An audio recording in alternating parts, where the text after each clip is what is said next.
Welcome back नाजरीन। मियां, आप France में एम्बेसडर थे रिटायरमेंट के बाद, फिर आप फ्रांस में एम्बेसडर लगे जब कारगिल हुआ।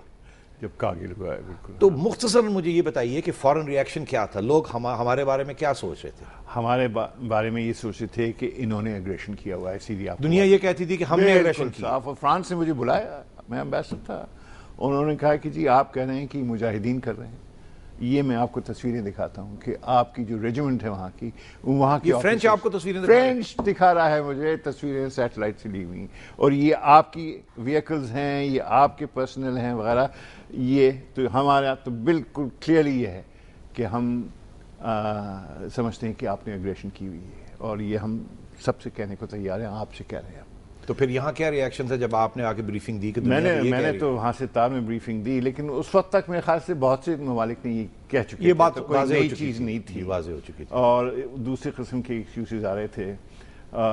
फ्रांस ने हमें सबमरीन्स देनी थी और फ्रांस ने हमें एयरक्राफ्ट देने थे। रुक गया।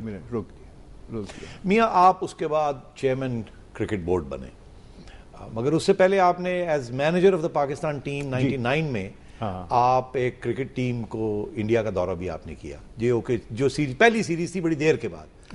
और वो आप वनडेज भी और टेस्ट भी जीत के आए थे। लेकिन एक चीज़ बताऊं मैं आपको, जो कि बुनियादी चीज़ है, मैंने इस पर किताब भी लिखी है, cricket A bridge of peace. बुनियादी चीज़ ये थी कि उस ज़माने में टेंशन बहुत हो गया था, मैं भूल गया हूँ क्यों हुआ था, लेकिन one of the usual Indo Pakistan.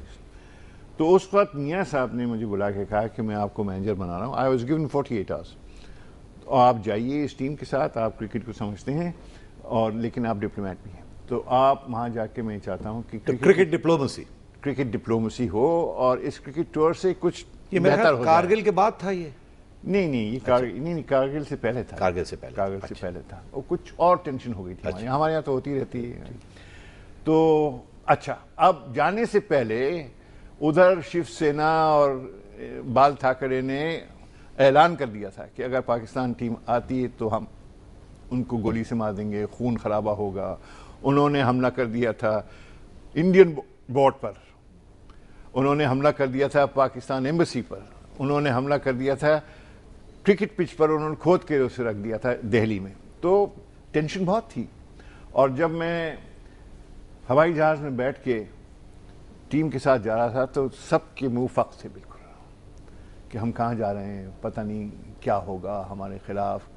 ये तो क्या हुआ? तो फिर हुआ ये कि जब हम वहाँ पहुँचे तो अव्वल तो इंडियन सिक्योरिटी बहुत सख्त थी, हालांकि हम चाहते थे कि थोड़ी बहुत फ्रीडम हो, बाजार में जाएं, नहीं कर सके, लेकिन ये भी ख्याल था कि इस किस्म की सिक्योरिटी के बगैर हम लोग यानी शिकार बन सकते हैं शिवसेना और राइट विंग पार्टीज का।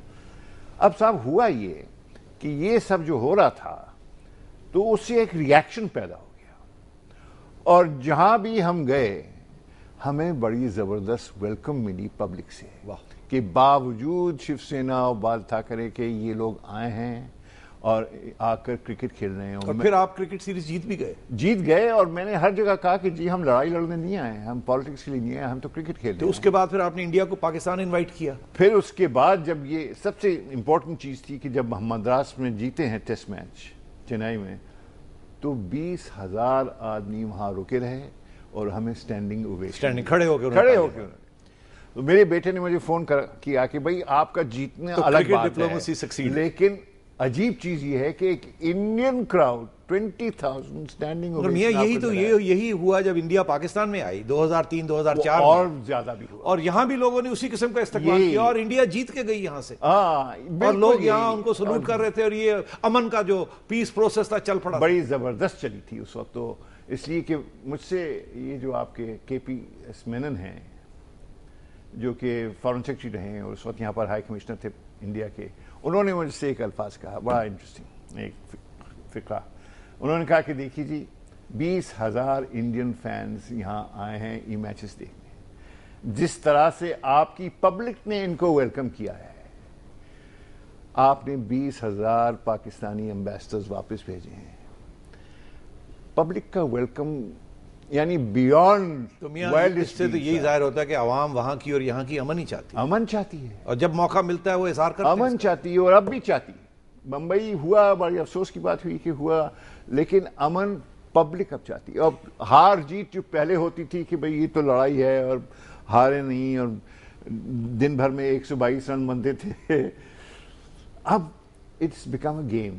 ये आपके दौरान बॉब वुल्मर आपने अपॉइंट किया, वो एक कंट्रोवर्सी बनी। हाँ, तो क्यों आपने कैसे फैसला किया बॉब को इन्वॉल्व करने का, और फिर क्या वो कोई अच्छी रिलेशनशिप थी, उसने डिलीवरी दी बॉब वुल्मर? बहुत अच्छी डिलीवरी की।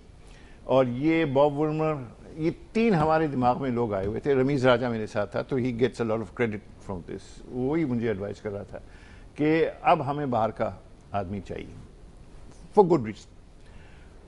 तो उस वक्त ग्रेग चैपल था और रिचर्ड्स था, साउथ अफ्रीका का था, और तीसरा बॉब वुल्मर। तो हम इन तीनों से मिले, बॉब वुल्मर को हमने सिलेक्ट किया, इसलिए ही हैड अ रेपुटेशन। तो क्या कंट्रीब्यूशन बॉब वुल्मर की क्या जबरदस्त थी? क्या कंट्रीब्यूशन? एक तो उसने डिसिप्लिन लाया, दूसरे उसने टीम यूनिटी शुरू की, तीसरे उसने जो हैंडल किया है इंजिमाम और दूसरे प्लेयर्स को, लाजवाब था।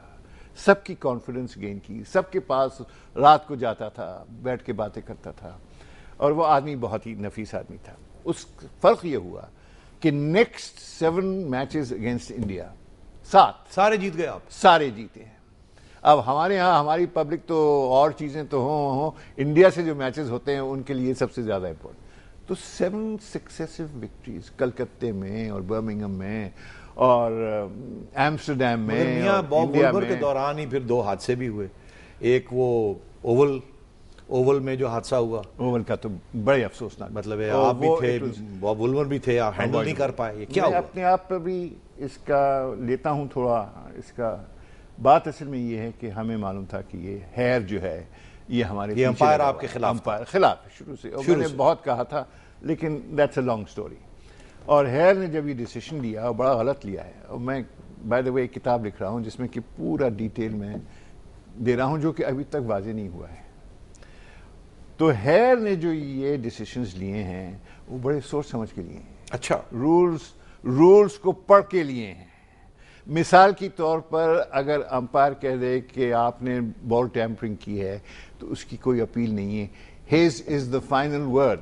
You cannot appeal to the referee, you cannot appeal to the ICC. तो वो पाकिस्तान के खिलाफ था, उसकी वजह थी और पुराना था वो, लेकिन उसने ये रूल पढ़ के कहा है कि मगर इसके बावजूद क्या जो रवैया हमने इख्तियार किया वो सही था? गलत। We should have gone and played. 20 minute मैंने इन लड़कों से बैठ के कहा कि भाई तो खेल लो, हम बात नहीं मानी प्लेयर्स ने? आपने कहा दैट इज माय फॉल्ट। आपने कहा कि खेल लो, वो नहीं बात। 20 मिनट कहा मैंने उनसे खेल लो, और फिर मान भी गए। और वुल्मर की क्या पोजीशन थी? वुल्मर भी जो मैं कह रहा था वही कह रहा था, वो भी यही कह रहा था, मान ले, फिर भी नहीं माने। अब यहां मैं कहूंगा कि it is lack of education in the team. Frankly समझते नहीं थे, रूल्स को नहीं समझते थे। ये उनको बार बार कहें कि भाई नहीं जाओगे तो बॉल टैंपरिंग छोड़ो, तुम्हें किसी और मसले जो कि ज्यादा इंपॉर्टेंट है उसमें मारे किया उन्होंने बाद में। तो फिर ये भी नहीं माने, इंजिमाम नहीं माना। मैं फिर मियां ये क्या हुआ है, वुल्मर की डेथ जो थी ये मेरे ख्याल से नेचुरल कॉज था। अच्छा, नजम मियां असल में वुल्मर जब यहाँ होता था मैं काफी उससे मिलता रहता था। एक तो ओवरवेट था वो, दूसरे उसे एक कोई बीमारी थी जिसके बेसिस पर वो रात को वो ऑक्सीजन लगा के सोता था। There was a problem. तो नेचुरल कॉज। और अब जो इंक्वायरी रिपोर्ट भी यही कहती है, लेकिन जब जिस तरह वो हुआ बड़ा तो उसमें बड़ा अफसोसनाक हो। फिर ये हमें इन्वॉल्व करने की कोशिश की गई, प्रेस हमारे खिलाफ हो गई, सब कुछ। किसी पाकिस्तानी ने मारा है या किसी वो जो माफिया है उसने मारा है। मियां उसके बाद आप वापस आ गए, फिर आप बदल हो गए। उसके फौरन बाद मैंने फैसला कर लिया था कि अब मैं रिजाइन करूंगा। तो उसके बाद मियां it's been a good life, very good life. तो आप क्या कर रहे हैं? मैं पढ़ा रहा हूँ लम्स में। एक ही चीज आती है, फॉरेन पॉलिसी। किताबें भी लिख रहे हैं? किताबें भी लिख रहा हूँ। तो thank you very much, it's been very interesting. Thank you.